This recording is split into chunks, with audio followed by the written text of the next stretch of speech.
All right, I'm, there you are. I'm Craig Carnelia, and we are halfway through this year's Johnny Mercer Songwriters Project. This project is a week-long intensive program for young songwriters, and I am one of the teachers.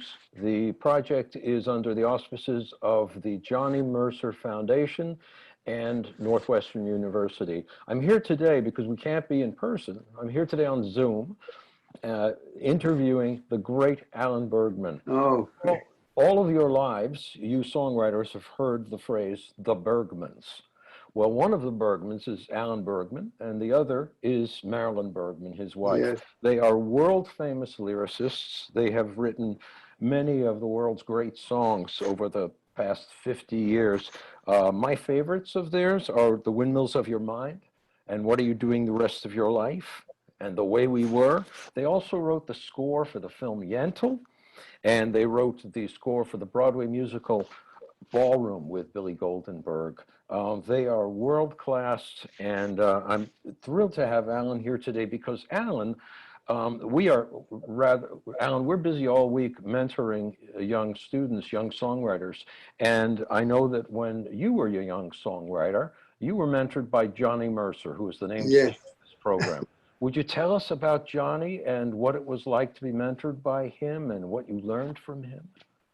Well, he was wonderful to me. I was very young. I was in graduate school when I met him, and he took a liking to me. I was a student of the Great American Songbook in those days.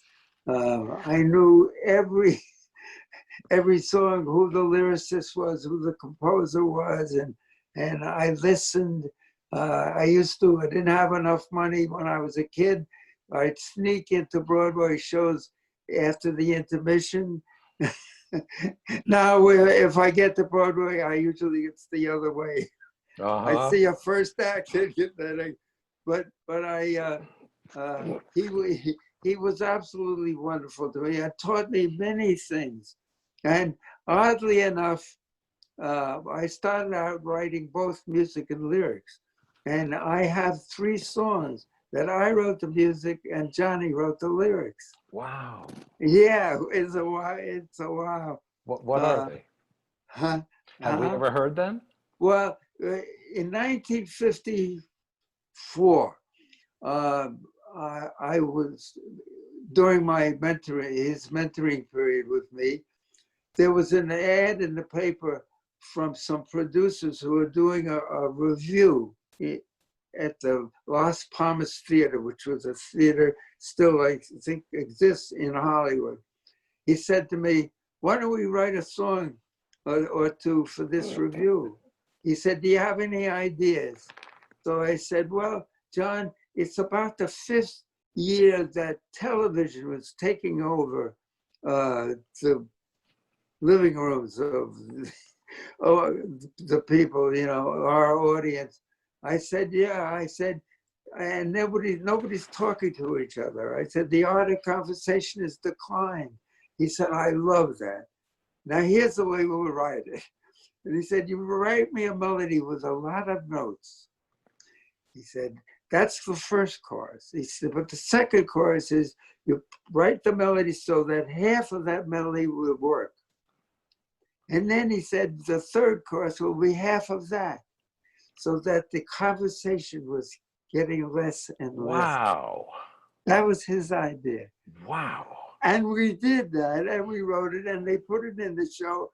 And oddly enough, John Williams' first wife, who died very young, unfortunately, a woman by the name of Barbara Ruick, who, if you want to see her work at all, she sings "When I Married Mr. Snow" in the picture. In Carousel. Carousel, yeah. Anyway, she sang it on the show. And then about a year or so later, I was writing the music opening numbers for a show in a television show here called The Chrysler Shower of Stars. And in one night, Shirley MacLaine became a star overnight. and they sent her out here to do that show here. Yeah, to sing in the, because it was a variety show. And she sang The Art of Conversation is the kind on that show. Wow. Oh, how wonderful. So, What yeah, love. so, you know, anyway, but he was wonderful to me. He gave me a chance to do things. Said one day, oh, I should tell you about his message. Absolutely. He said to me, if you can, most of the time, write to the melody. That's what he did. You know, he had over 200 collaborators. And the reason why is he would, and I would be with him sometimes in a car, he would drive and hear a melody on the radio. And he'd say, oh, I want to write a lyric to that. He'd get to the office, he'd find out who wrote the melody, and he would do that. Wow. Over and over again, because he wrote, you know, to the melody. And he loved melodies. And, you know, the great writers that he wrote was Hoagie Carmichael and, you know, and I think he did his best work with Arlen. Harold Arlen. Yeah, it's just amazing. Yeah, absolutely. And of course, Henry Mancini, our good friend. Yeah, exactly. But that's what he did. He wrote to the melody, you know. It's a wonderful story of it. He asked Harold one day, he used to write lying down. And he asked Harold, you remember that tune you played me about a year ago? He said, would you play that bluesy kind of thing? And he played him,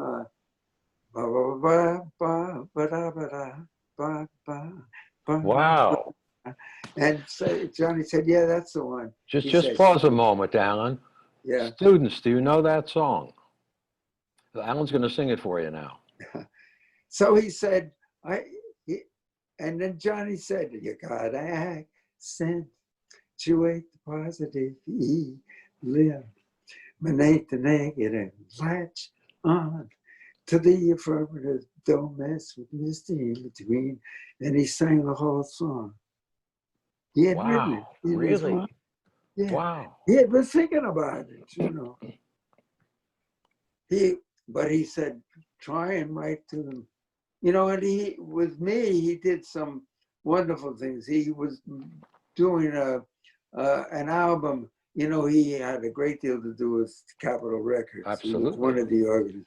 And he was producing an album with Bing Crosby and Louis Armstrong. And he said to me, go home, write them a duet. You know, I was a kid. So I went home and wrote them a duet and came back and played it for me. He said, perfect, we'll do it. You know, it was called Let's Sing Like a Dixieland Band. And I had them, each of them scat. And Bing Crosby came up to me about an hour before they were going to record it in the studio. He comes over to me, he said, Alan, I love your song. Yes, Mr. Crosby, I had never met him before. He said, but you don't expect me to scat with Louis Armstrong.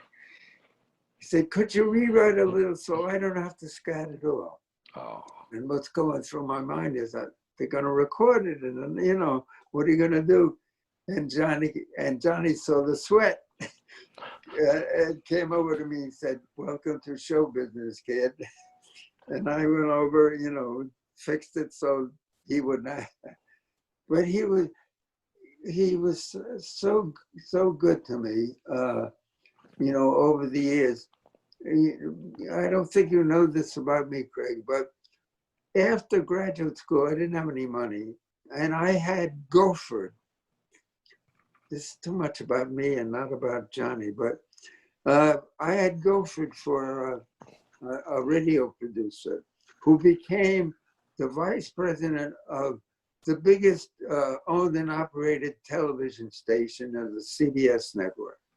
And he called me, he said, what are you going to do when you get out of graduate school? I said, I don't know, I want to write my songs, as you know. He said, I'll give you a job as a director. And I became a television director for 3 years. And one of the things I did was Johnny came to, it was in Philadelphia, came to Philadelphia to do Top Banana, the Broadway tryout, the Top Banana. So I went over to see him. He said, I said, I'll do a whole hour about you and the show and so forth. And he said, yeah, let's do that. We went to the television station and I directed this thing. And then he said to me, I'll never forget this. He said to me, what have you been writing? I said, yes. He said, let me hear. I said, John, you got a show? He said, I have time for you. We went into a studio and I played him for what I was writing. He said, you have to come back to California and write. I said, as soon as I have enough money, I'll be there. And I did it for 3 years, made enough money, and left. That's all I wanted to do was write songs. But he, you know, he was kept after me. He said, you gotta just listen to those melodies, you know. And I tell people, you probably heard me say this, that for us, for Mal and I, when we were writing, the words are on the tips of those notes, and you have to find them. You have to find them. And it changes with the context with which you're writing. Absolutely. And then the context in which you're writing changes the kinds of melodies that you're working with. You know? But that's what they're there. Yeah. You gotta. Isn't that interesting? I had that same experience working with one of your great partners, working with Marvin Hamlish. I wrote a show with him, and and as you know, Marvin likes to write music first, which I also like. I like having the music to write the lyrics to. But you're right, the music. It's as if you're trying to figure out what is that music saying? What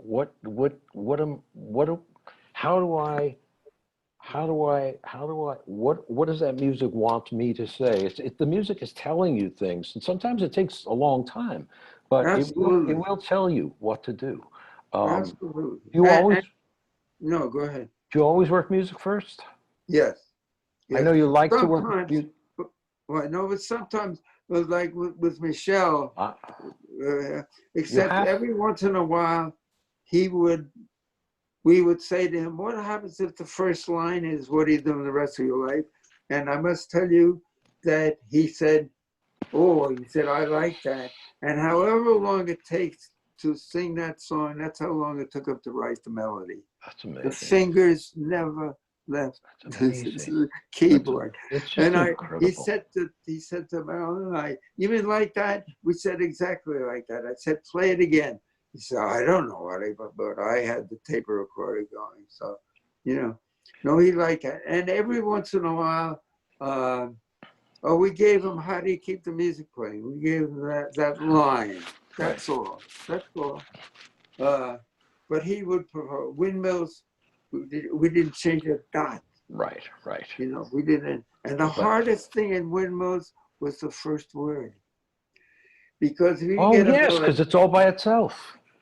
That was the hardest thing. Right.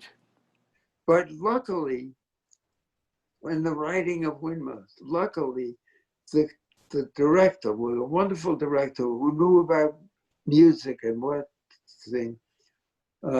Michel had written 6 melodies for us for that spot in the movie. Wow. And we listened to all, and the 3 of us waited till the morning and then picked the same one. Wow. Because he wanted what the director wanted in that scene where McQueen is flying a glider. And very anxious. He said, I want you to write me a song that underlines the anxiety that characters feel. That's what I want, he said. Now, anxiety is a circular emotion, and the flying of the glider is circular. So every image in that song is a circular image. That's why. Students, if you want to hear this, song. Round like a circle in a spiral, like a wheel within a wheel. never ending or beginning on an ever spinning reel, like a snowball down a mountain or a carnival balloon. Those are all because of the context and that melody. You put that melody in that context and it Yes. gives you how to do it. It's an amazing song. I was a teenager when I saw that movie, The Thomas Crown Affair. Yeah. And I just was, I wish they had played that scene 8 times. I wanted to hear that amazing Yeah. song again. Yeah. It was so beautiful what you guys did. So you had a lot of the phrases of yeah, da, da, da, da, da, da, da, but you didn't have the round? You didn't know what to Well, do for a it syllable? took us a while. What do we? And then we got round because of the circular Uh-huh. thing again. Yeah. Emphasizing that. Oh, it's just a But gorgeous song. Alan, yeah, what advice might you have for today's young songwriters? And when I say young, these people are in their 20s and up to 30. They're not young, really. They're young in terms, compared to you and compared to me, they're well, young. But in their lives, they've lived a lot of life, and boy, did they write. It was a great class this year. What advice would you have for young songwriters today? well, now the first thing I would do is say familiarize yourself with the history. Know what has come before you and why. When you listen to Irving Berlin and Jerome Kern and Harold Arlen and the people that wrote with them, Yip Harburg, beside Johnny Mercer, Alan J. Lerner, you listen to those people, they had it's another generation and they're writing for another generation. But I really feel desperately that if you write in their genre, I mean, in their level of intelligence and how you want to, and melodically, that you will communicate. I really feel that. I think When so too. Marilyn, huh? I think so Yeah. too, Alan. When Marilyn and I started out, we wanted to write like all those people I was talking about, Yip and Johnny and Alan and Dorothy Fields. Oh Oh, my God! amazing. Yeah. I mean, it's those amazing people and Rogers and Hart and Rogers and Hammerstein, Right. and so. We wanted to write like that. And the people, when we started out, the publisher would say, you're not going to make any money. You're not going to make it. And we said, why? He said, do you hear what's going on? This was the 60s and, Oh, the Brill Building and so forth. And said, we don't want to do that. That's not what we want to. First of all, we don't want to write hit records. We're not interested in that. And so it took us a while. It took us a while, but you had to do we wanted to emulate. Those people put us away I can only tell you one, if I have time, I'll tell you one. of course you have time, Alan. Alan, when in 1957, I think it was, My Fair Lady was trying out in Connecticut. And they sent all the music here to the publisher's representative here. And I walked in with some songs under my arm to sell them to the publisher. And they said, we just got in My Fair Lady. And so we don't have records or anything in those days. They didn't even have the big ones that they used to have. And so could you play us a couple of the songs? So I sat down and I played them some of these songs. And then I said, this one song, may I have it? I'd like to play it for Marilyn. We had just started to write together in 56, so this was 57. And they said, we can't give it to you. They didn't have Xerox machines and those. So I said, okay, I'm going in there and memorize it. So I go and I memorize the song. Then I go to find Marilyn. And she's making potato pancakes with Alex North. Wow. was the great, symphonic background composer. So I said, you got to come to the piano. I got to play this. And I said to Marilyn, maybe we should go into another business. I don't know, a better love song than this, I'm not going to write. And I played it. I've grown accustomed to her face. Yeah. And which is an amazing love song. It never says I love you. It's an amazing love song. It's an amazing song, and you think the lines are over, and then they go on for another half a line. It's incredible. Yeah, and I one day we were in France together at Michel Legrand's country home, and Alan J. Lerner was there. They were trying to write something together, and I told Alan this story, and he said, "I have to tell you," he said. He laughed a little. And then he said, "I have to tell you there are two lines in The Way We Were that makes me cry every time I hear them." And I said, "We're even." It was so sweet of him.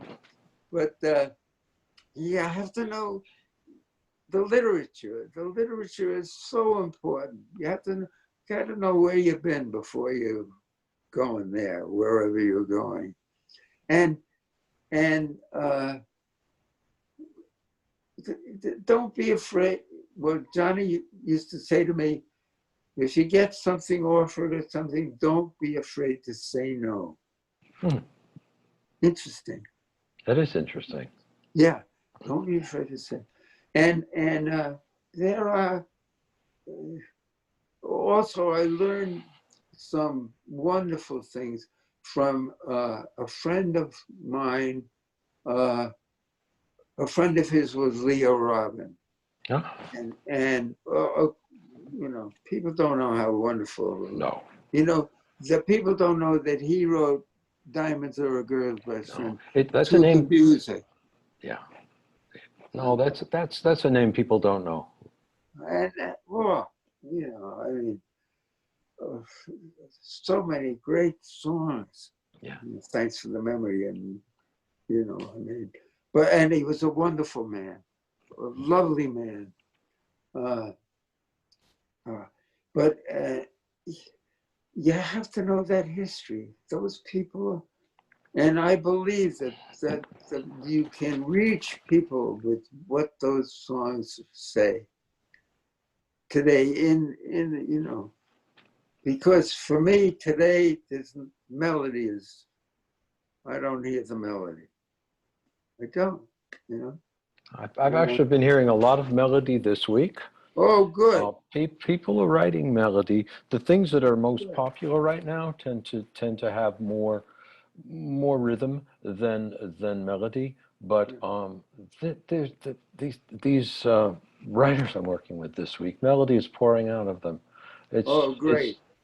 Well, also you just don't know when something like a lot of melody is going to come back. I mean, if a song is popular next year that has a gorgeous melody, we may have 10 years of melody coming back. Right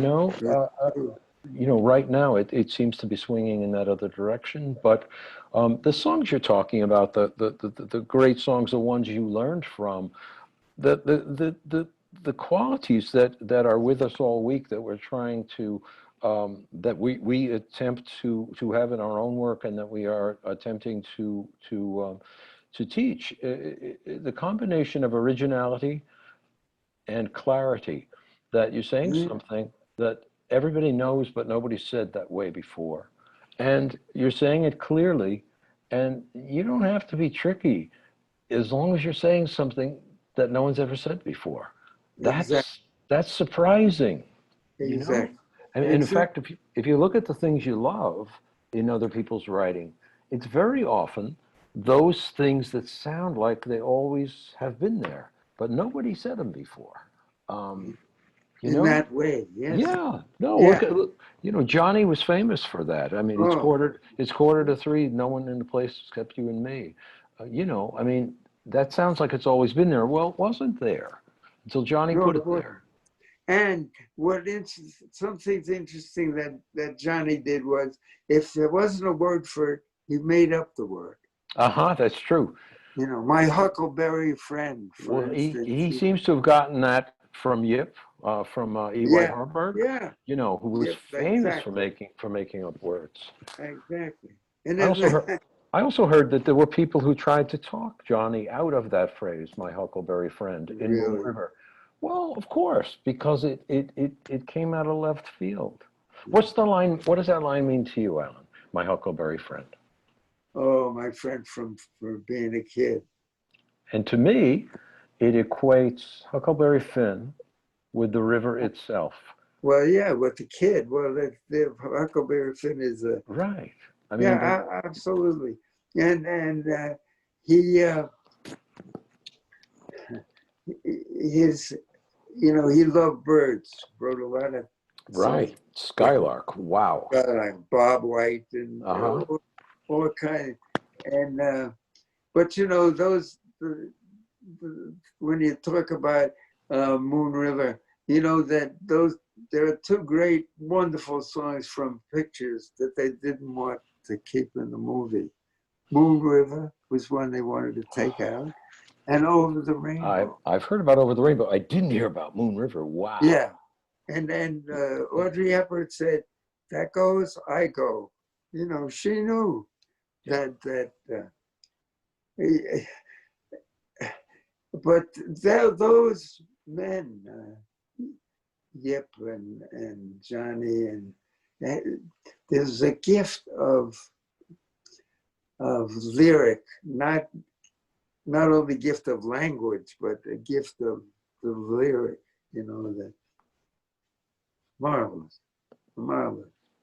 Anyway, he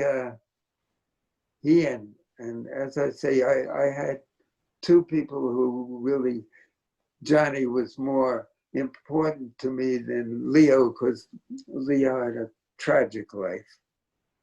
You know, so he was working on a show in New York with Vincent Youmans, and his wife died next to him, and he had a young son, and he stopped writing, came here and brought up his son, who later became Nice. not good.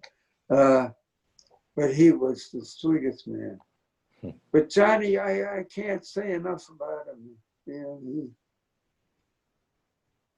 he you know, I can tell you one story about him. We're Go. riding in the car down to Newport. He had a place in Newport. And he said, "Come on, I'm picking you up. I know all you're doing is working. I'm going to take you down to Newport and for the weekend, and with his family." And we're driving down. It's 1954. And on the radio comes Judy Garland singing "The Man That Got Away." And I see the hair on his back getting redder again. And I said, "Have you heard that song, John?" He said, "I'll clean it up." He said, "Do you want to hear that song?" And he turned the radio off and he sang, "I've seen Sequoia. It's really very pretty. The art of Goya and Rockefeller City. But since I saw you, I can't believe my eyes. You've got that ooh la la, that old je ne sais quoi. And I wanna shout, hey ma, just my size." Wow. Now he sings the whole, "The Man That Got Away." He sings the whole thing. I said, "What's that?" He said, "Well, Harold and I wrote that song years ago. They didn't use it in the picture. We got it back. Harold was not feeling very well when he was writing the score with Ira for Star is Born. Star is Born. May I have the melody back?" So Johnny said, "Of course." Now, the interesting thing is the rhyme schemes are entirely different. Aren't they? That's the Yeah, first thing I you heard. know, yeah, they're totally different. Ours was the night is bitter, the stars have lost their glitter. The winds grow suddenly you're colder. colder, and suddenly you're Suddenly you're older. older. And all because of. All because of the man that got over. So he rhymed the first line and And the the second second. instead of the first and Johnny, third. yeah, Johnny it's did 1 and interesting. 3 and 2 and 4. Yeah, It's terrific, and they're both really wonderful songs. oh, I actually fantastic. think it's one of my favorite pieces of acting, musical acting in a film, is Judy Garland singing "The Man That Got Away" in that film. It's extraordinary. So as annoyed as Johnny was, I think it turned into something pretty Yeah. amazing. And Well, he had a long relationship with of Judy, course he so did. it did, you know, didn't it Well, and his didn't work. help him. Also, his work with Arlen was just Oh incredible. God. If to my students here, if you get a chance, take a look at Johnny's songbook or Harold Arlen's songbook, and you will see some of the best songs. You know half of them, the other half of them you don't know. Some of the best Yeah. songs ever written. Extraordinary Yeah. songs. Alan, I'm going to sign off with you, but Oh, okay. before I do, I want to say Yeah. that before we came on screen here, Alan was telling me he's thinking of writing his memoirs. And I want to say, write the memoirs. There's so much you know, Yeah. and we all should get a chance to hear it. Well, I I'll thank you so try. much, my friend. Oh, And thank you, Craig. It's so nice to see it's you, good to see you too. and I'm Love glad that tomorrow. you're still writing. Oh, So, this project and the endowment Johnny left to foster projects like this yeah. is extraordinary. It's the best program of its kind I've ever been part of. I've been part of it now Oh, great. we're 15 years in, and it's the greatest. I love coming Well, here every year. Johnny would love it because he loved young songwriting. Yeah, and had it. His ears were open all the time to I want to listen. credit my co-teachers, Andrew Lippa and Stephen Bray and Lindy Robbins. We're a team, and we're teaching some I extraordinary people. Oh, great! I have to tell you, I just gave. I don't know Stephen Bray yet, Hmm. but I just gave him a lyric because if I could take 1 second, Please. Mal and I about 10 or some odd years ago wrote something that we thought needed to be said, and several people tried and didn't do it justice, right? And people, anyway, and it in today, what's happening today in our world, in our country, and so forth. The idea, I'll just give you the first line, is you can cage the singer, but not the song. That's the first line, and it's about where we are. So just before he left for you, he left me a message that he has an idea for it. So, Thank you.